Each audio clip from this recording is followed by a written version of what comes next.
Hello, and welcome to the Sweet Southern Sports Podcast, where we talk about SEC sports. Today, we'll be covering the LSU Tigers 2025 season predictions. Keys to a strong season for the Tigers: the defense has to improve. They've been giving up lots of points in these last few years, and Blake Baker is one of the top paid defensive coordinators in the country, if not the highest paid. It's really important that he gets this defense straightened out. They have a lot of really nice pieces at different spots, and then very like average standard players at other spots as well. So it's one of those defenses that it's really important that they play as a unit so those stars can put on a show. Explosive plays. So LSU has a crazy offense. They have Nussmeier at QB, and then a lot of wide receiver transfers that are going to be absolutely scary. This wide receiver group is by far, I think, the fastest in the country. They're going to put up crazy numbers if you can get them the ball in the right places, and then also making sure that you lead them on the run. You don't want these guys to have to slow down. They're going to be very hard to tackle in space, so you want to make sure that Nussmeier is leading them so they can get explosive plays this year. Do not slip up is a huge one for keys to a strong season for the LSU Tigers. With that defensive struggles, it's really important that they improve that, obviously. But they really struggle with having such a tough schedule. You really cannot give up any games if you want to make it to the CFP. So it's really important that they stay focused, that this team stays focused throughout the year, no matter if they're coming off of a loss or maybe a high win. They need to stay focused with how difficult their schedule is.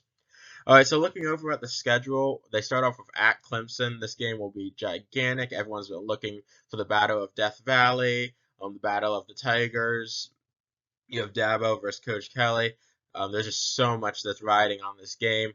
Clemson's looking for a championship or a CFP appearance this year. They're really, really, really good and really stacked.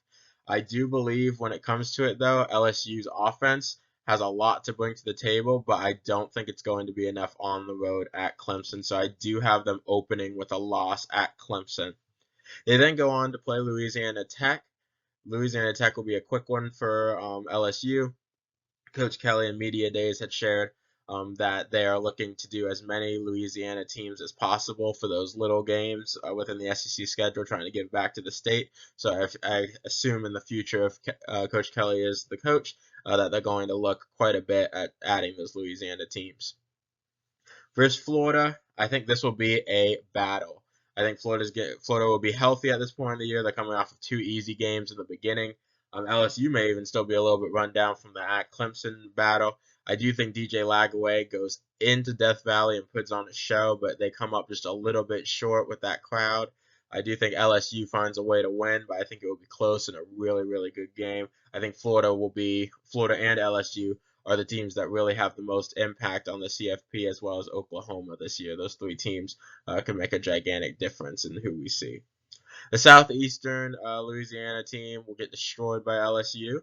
And then they have at Ole Miss. At Ole Miss will be a tough one. Ole Miss was super close last year as LSU won in overtime 29-26, throwing a touchdown pass right at the end of the game. I think this will be another hard-fought battle, especially being at Ole Miss. But I do think LSU has the skill players and stuff to make big plays in the second half and get the win. So this would bring them to a 4-1 record going into their first bye week. Not terrible, still set up for a good CFP appearance. Next, they play South Carolina. So when it comes to South Carolina, they have a really good team. Lenore Sellers can put on a show, but I think with the LSU crowd and this LSU team, especially coming off of the bye, they'll be able to handle the South Carolina Gamecocks. And then they have at Vanderbilt. I think LSU will walk in there. Again, you want to be careful with Vanderbilt, but I think LSU will be able to have too much speed on the outside. I think they'll throw a lot of deep ball and handle them pretty easily.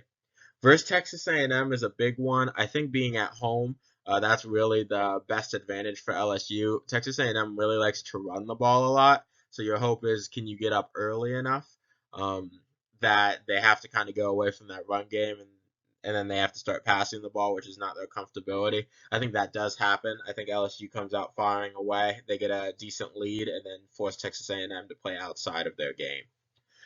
For the bye week, going off of the bye week, they play at Alabama. At Alabama will be an extremely tough game for the Tigers.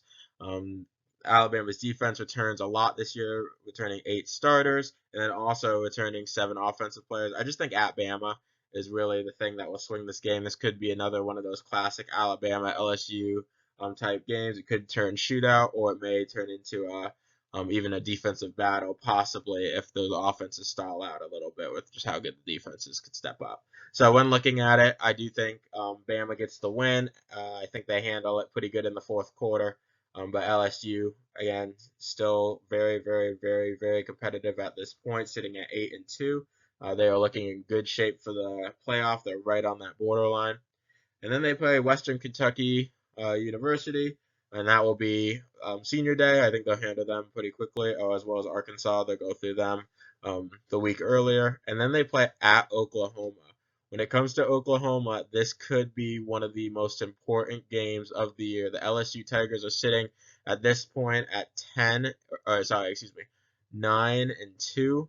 This would be for 10-2. 10-2 teams have a way higher probability of getting in than 9-3s. 9-3s have not gotten into the playoff yet, so it would be the first in history. And I do think with everything on the line, Oklahoma's fan base understands the meaning for this game. I think LSU goes into Oklahoma, and Oklahoma and their veteran quarterback and really good defense find a way to upset LSU in a very, very close, down to a field goal or touchdown type game. I think LSU just struggles. I think the offense just struggles on the road. They just can't communicate as clearly.